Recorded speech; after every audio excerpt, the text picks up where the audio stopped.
José de Almada-Negreiros, 1893 to 1970, was a Portuguese modernist painter, writer, and intellectual whose career spanned several decades and artistic disciplines.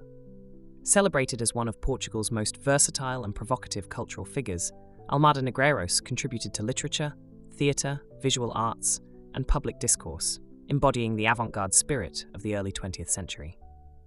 He was born on April 7, 1893, in São Tomé, then a Portuguese colony, to António Lobo de Almada-Negreiros, a judge, and Elvira Freire Sobral. Orphaned by the age of 12, he moved to Lisbon, where his artistic inclinations quickly became evident. He studied at the Escola Internacional and later attended the Academia de Belas-Artes.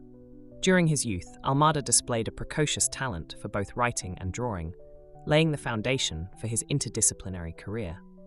In 1915, Almada became closely associated with the influential modernist magazine Orpheu, alongside figures such as Fernando Pessoa and Mário de Sá-Carneiro. His involvement with Orpheu placed him at the centre of Portugal's first modernist movement.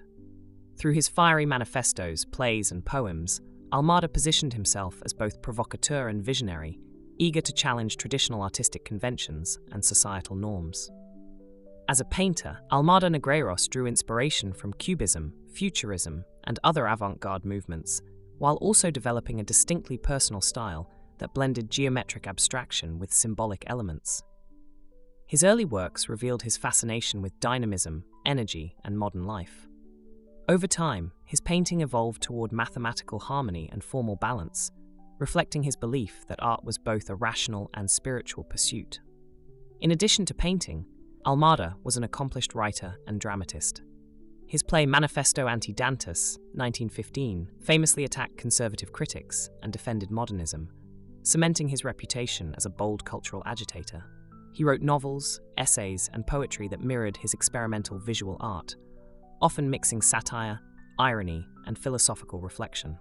Almada also engaged in large-scale public art projects, including murals and stained glass designs for important Portuguese institutions. Among his most significant contributions are the murals for the Lisbon Maritime Station, Garra Maritima de Alcantara, and Rocha do Conde de Óbidos in the 1940s, where his style fused classical inspiration with modern aesthetics. These monumental works remain landmarks of Portuguese modern art. Throughout his career, Almada maintained a restless curiosity. He was deeply interested in the connections between mathematics, proportion, and art, producing writings and drawings that explored geometric principles in visual composition. This intellectual pursuit paralleled his broader commitment to harmonizing tradition and innovation. Despite his frequent clashes with critics and institutions, Almada-Negreiros gradually gained recognition as one of Portugal's most original modernists. His multidisciplinary body of work revealed a mind unwilling to be confined to a single medium or artistic category. He died in Lisbon on June 15, 1970, leaving behind a legacy that continues to influence Portuguese art and culture. Today, Almada is remembered not only as a painter, but also as a writer, thinker, and public intellectual whose work bridged the avant-garde and the timeless, reflecting both the turbulence and creativity of his age.